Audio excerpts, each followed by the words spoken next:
Kata mutlak itu berasal dari segi bahasa berarti suatu yang dilepas atau tidak terikat. Dari akar kata yang sama lahir dari kata tolak atau talak, yakni lepasnya hubungan suami maupun istri yang sudah tidak saling terikat. Sedangkan kata muqayyad dari segi bahasa berarti ikatan yang menghalangi suatu memiliki kebebasan gerak.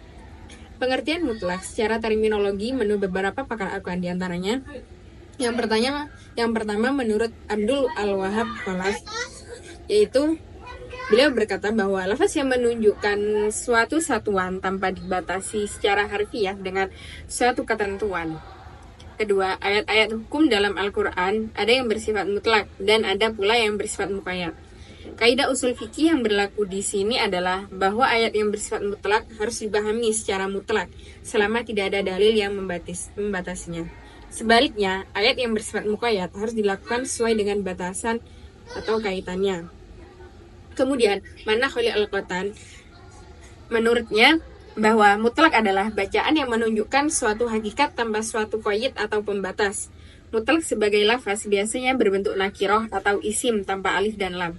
Misalnya lafaz rokobah dalam ayat Fatahrir Rokobah yang artinya maka wajib membebaskan budak.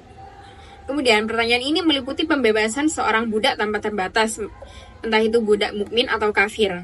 Nah, lafaz rokobah adalah nakiroh dalam kalimat positif.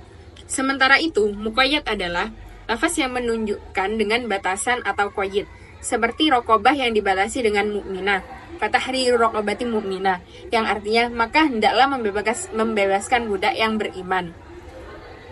Nah, dari definisi di atas, nampak jelas bahwa antara definisi yang satu dengan yang lainnya jika dilihat dari segi redaksinya saling berbeda. Namun sebenarnya dari berbagai definisi yang dikemukakan baik dari kalangan ahli usul fikih maupun ahli fikih memiliki substansi yang sama, bahwa yang dimaksud dengan mutlak adalah suatu lafaz yang menunjukkan kepada satuan-satuan tertentu tetapi tanpa adanya batasan.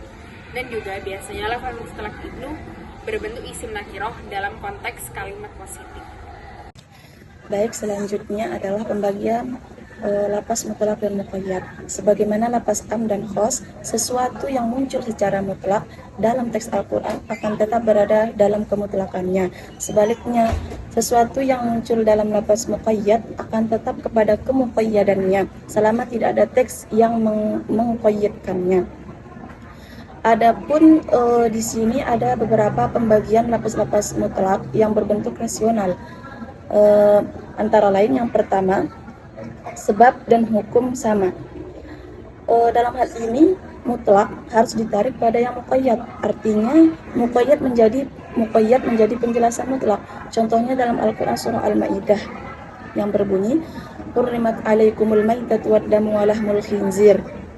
Diharamkan bagimu memakan bangkai, darah, daging babi dan daging hewan yang disembelih bukan atas nama selain Allah. Ayat ini menerangkan bahwa darah yang diharamkan ialah meliputi semua darah tanpa terkecuali, karena lapas darah bentuknya itu mutlak, tidak diikat oleh sifat atau hal-hal lain yang mengikatnya. Adapun sebab ayat ini ialah damun atau darah yang di dalamnya mengandung hal-hal bahaya yang siapa saja jika memakannya akan membahayakan dirinya sendiri. Kemudian dalam teks lain, dalam teks muqayyad juga disebutkan juga ada darah